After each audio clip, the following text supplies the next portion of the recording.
You ever get that gut feeling something's wrong, but you can't quite explain it? That was me last month. I just returned home after 8 months overseas. All I wanted was a quiet weekend. No noise, no deadlines. Just the sound of water against the shore. Maybe a fire crackling under the stars. So I headed to the one place that always gave me peace, my grandfather's ranch. It's a secluded stretch of 200 acres nestled deep in the woods with a private lake he dug himself in the 1960s. That land? It's been in my family for generations. It's mine. I even have the deed framed in my office. But this time, something felt off. As I approached the gate near the lake, I noticed a new lock. Strange. I hadn't authorized any changes, and I'm the only owner. Then I saw it, a freshly painted sign nailed right into one of the old oaks. Private HOA property, members only. What? What HOA? The nearest subdivision is over 10 miles away. For a moment, I thought maybe it was a mistake, a prank, but something in my gut said, this is bigger. Still, I wasn't about to turn around. I broke out my camping gear, set up my tent by the lakeside, and cracked open a cold drink. Just me, the breeze, and a few curious birds. I even cast my fishing line, trying to shake that uneasy feeling. Just as the sun began to dip below the tree line, I heard tires, gravel crunching. Two black SUVs pulling in fast, lights flashing, the sheriff's department. Two officers stepped out.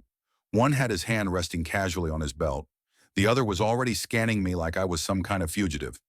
"Sir," one of them said, "we received a trespassing complaint from the lakefront HOA." I blinked. "Excuse me?" I calmly pulled out my ID and the land deed.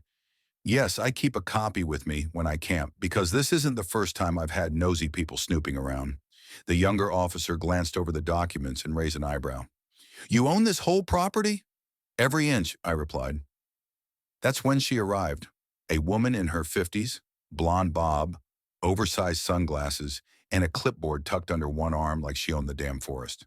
Her name was Cheryl, and she introduced herself as the president of the Lakefront HOA. She was furious, said I was harassing her community, accused me of breaking and entering, claimed I had endangered her members. One of the officers tried to calm her down, but she kept pointing at the lake, insisting it was community property. I asked her how long she'd known about this land. She wouldn't answer.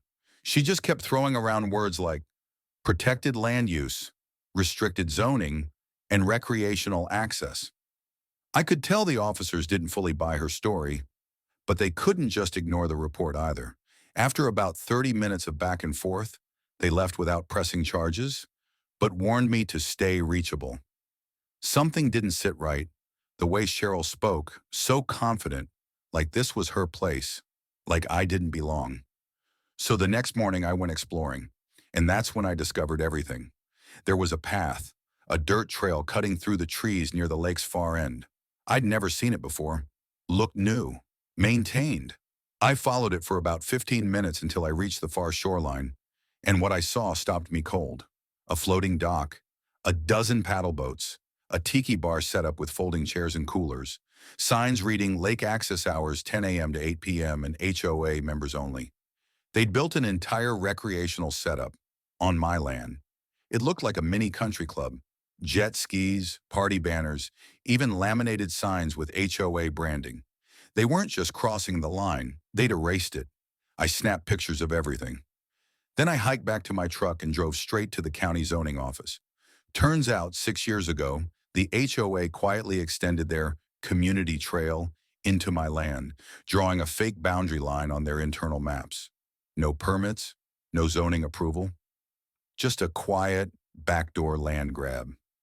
They'd been hosting events on my lake, selling lake passes, holding HOA picnics, making money on my property. Worse, they tried to write me out of my own land history, so I lawyered up. Within a week, I had legal documentation served to the HOA board. Cease and desist, trespassing, unauthorized construction, property theft. And yes, local officials got involved. The sheriff's office reopened the case. Cheryl and her board were slapped with citations for illegal use, tax evasion, and zoning violations. They had to dismantle every structure on the lakefront, down to the last nail in the dock.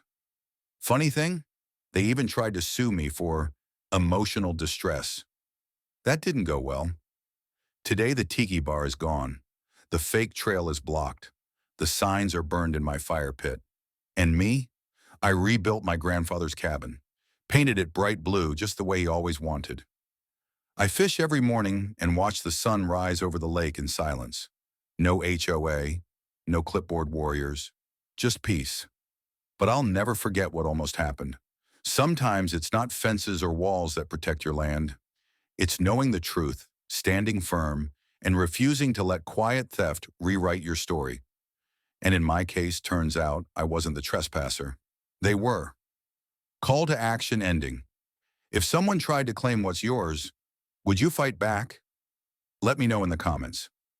Smash that like button if you believe in standing your ground, and subscribe for more stories that expose the truth and bring the drama to light. This isn't just a campfire story, it's a wake-up call.